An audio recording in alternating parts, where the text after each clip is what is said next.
encore une fois, il faut bien distinguer entre la question légale et la question politique.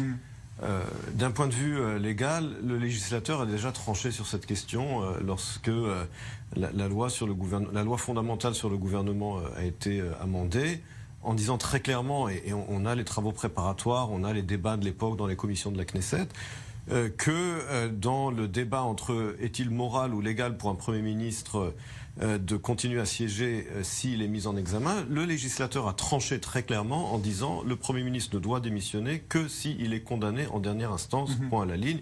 Et tous les législateurs à l'époque avaient bien dit que la raison pour laquelle ils avaient amendé la loi en ce sens, c'est justement pour ne pas donner le pouvoir au procureur général de pouvoir finalement faire démissionner un Premier ministre, même si finalement il n'est pas condamné et le tribunal le déclare innocent. Donc là-dessus, il n'y a pas de question. Je veux dire, le législateur a déjà tranché.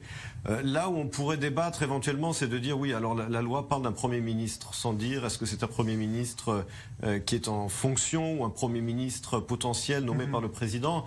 Mais là encore, c'est une question purement théorique. La Cour suprême, si elle devait se prononcer là-dessus, rentrerait dans un débat politique.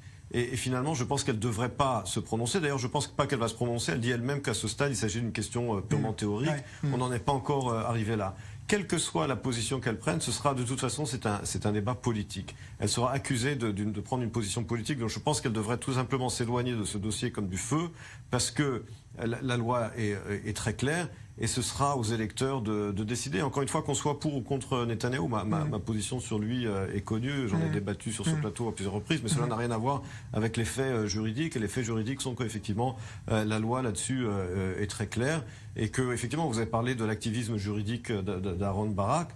Là aussi, ma position est très claire, c'est que l'activisme juridique est allé beaucoup trop loin et qu'il faut rétablir un équilibre qui, à mon sens, a été violé justement par cet activisme juridique d'Aaron Barak.